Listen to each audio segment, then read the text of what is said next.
After my first pregnancy, I was able to lose 20 pounds with the vast majority of that coming primarily just from fat, not muscle. So today I'm sharing the top tips that help me to burn body fat and not muscle. Let's dive into it. My name's Autumn. I'm a certified clinical nutritionist with my master's in nutrition human performance. Now, typically with the eat less, move more method of weight loss, you can usually expect about 25% of that weight loss to come from muscle mass. And then there's some other methods like using Ozempic, where it's been found up to 38% of that weight loss is actually from muscle. This is bad news bears when it comes to losing weight, because muscle helps keep our body metabolically fit and helps prevent our slowing metabolism. And because of this, maintaining muscle mass during that weight loss process is crucial for preventing weight regain, which means it's also crucial for preventing that yo-yo dieting approach. Ideally, we want to target our weight loss as primarily fat while making sure that we lose as little muscle mass as possible. This helps keep our metabolism happy and healthy and not slow, which means it also helps to prevent that weight regain. It also means that you don't have to keep eating less and less and less in order to keep losing weight or to maintain the weight loss that you achieve. Now, throughout my weight loss journey, I was keeping track of my muscle mass and my body fat with something called the InBody, and I was able to lose only 0.2 pounds of muscle mass, which means that I lost only 1% of my weight from muscle. Now, this doesn't typically happen from just eat less, move more. Instead, it really does require specific attention to the types of food that you're eating, how you're recovering, as well as the type of exercise you're doing,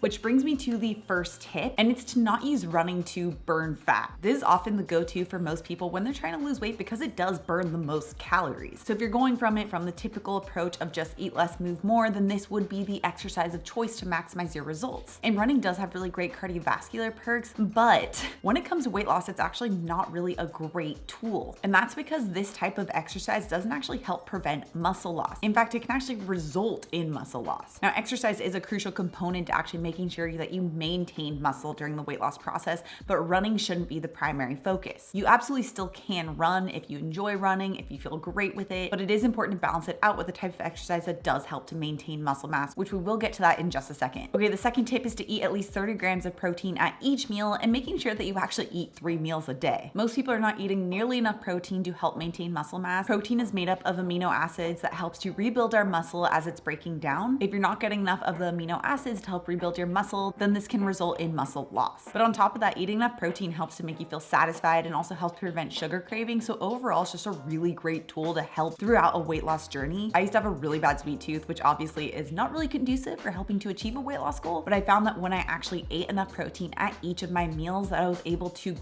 completely get rid of my sugar cravings. But it is important that you actually focus on 30 grams or more, depending on your body's needs, at each of your meals, especially breakfast, because most people are really under eating protein at breakfast, particularly if you're eating foods like oatmeal for breakfast that doesn't inherently have complete protein, or if you're just having eggs. For example, 2 eggs only has about 10 to 12 grams of complete protein. Most people need about 25 to 30 grams of protein at each meal, so you could be starting off your day in a really big protein deficit. If you aren't sure what 30 grams of protein looks like, I have a video that actually visually shows you, so I'll have it linked right up here. Make sure you check that out. This is one of the most important resources you could use. Okay, the third tip is to follow a progressive resistance training that you actually like. This is a 3-part tip. First and most important, you need to follow a resistance training program. Resistance training is the type of exercise that actually challenges your muscles and sends a signal to your body that you need to maintain that muscle mass. Unlike cardio, which doesn't send that same signal. It also needs to be progressive, meaning that it's constantly challenging you. So if you're just sticking to the same workout routine over and over and over for years or months at a time, then this stops sending that same signal to your body that you need to maintain muscle mass and could result in a little bit of muscle loss. So you need to progressively increase either the reps or how much weight you're using in order to continue seeing those results. But also, it needs to be workouts that you actually enjoy. This type of long-lasting weight loss strategy isn't something that you do for just like a couple of weeks. It really is a lifestyle change. So you need to make sure the exercise types that you're doing is something that you actually like and enjoy, something that you know that you'll be able to stick with. So resistance training covers a lot of different types of exercise. There's Pilates, there's traditional strength training, there's CrossFit, there's a lot of app workouts you can do at home. There's so many different classes, things that you can do that incorporate weights or resistance training of some sort. So test out a lot of different things, find what works best for you. For myself personally, I love using some type of more traditional strength training. I love using the squat rack. It just makes me feel so strong. I love it, but you need to find something that actually works for you. Okay, number 4 is to use a high quality protein powder. Now, this definitely isn't required, but it is very handy. As I mentioned earlier, getting enough protein is so important for actually achieving these body recomposition composition goals and lasting weight loss, as well as just not feeling hungry and overall just feeling great. But a lot of people have a lot of difficulties hitting enough protein, especially with that first meal for breakfast. So one really useful tool is to use a high quality protein powder. And obviously I am very biased. I do have my own zero sugar protein powder, but I specifically created my zero sugar protein powder to help my community really easily add protein into their naturally lower protein meals. For example, if you love making smoothies, you could add 2 scoops of my zero sugar protein powder to bump up the overall protein content by an additional 20 grams. I also specifically designed my protein powder to taste amazing in recipes because I find that so important, especially for longevity and making sure that we can maintain our results, because if you don't love your food, you're not going to eat it. So with my protein powder, I make things like protein pancakes and protein waffles. Especially the protein waffles were such a huge factor during my weight loss journey and something that I still eat to this day because it tastes so good and it's so easy to prep and have throughout the week. And I love using my zero sugar protein powder in combination with other whole food proteins to make sure that I'm personally able to easily hit my protein needs for the entire day. So if you guys want to check out my zero sugar protein powder and whip up some of those really delicious high protein meals, I'll have it linked right here somewhere, but also you can find it on my website at autumnlnutrition.shop. Okay, the 5th really important tip is to swap out trigger foods. Now there are some foods that have just been designed to be addicting. These are going to be the ultra processed carbs and fats. These type of addicting foods hijack our satiety and make it so it's really easy to eat well beyond our body's needs. And oftentimes these ultra processed carbs are combined with the ultra processed fats to really get that double whammy. You can think of things like chips or pretzels or just really any type of snack food item that you'll find at the grocery store. Most baked goods are going to have this combination as well. But on top of these more obvious addicting foods, there's also going to be trigger foods for each of us that's going to be different for each of us. These could even be whole natural foods that some of us just find difficult to stop eating once we start. For example, I found for a lot of people, nuts or peanut butter is a common one. So whichever those foods are for you, it's important to swap those out and have the non-addictive options instead. I have a full video that really breaks this concept down. I'll have linked up here if you want to check out. Okay, the 6th is to eat 3 meals and no snacks, or even use intermittent fasting. Now, if you guys have been following me for a while, you know that I love intermittent fasting. It's an amazing tool that helped me to get rid of bloating, really improve my gut health, but also to become more metabolically flexible, which means my body is more easily to switch back and forth from fat burning or carb burning. Now, I used to use a 16-hour fast, but I found more of a 14-hour fast works best for me. But I've also found combining that intermittent fast with making sure I'm eating 3 meals really helps to maximize those benefits. Because when we're in the fasted state, which even includes those fasts between meals, it helps our body to essentially relearn how to switch back into fat burning, which obviously helps from the fat loss perspective, but also can really help to reduce cravings and hunger. In fact, there's a study done comparing 6 meals per day versus 3 meals per day, eating the same amount of food,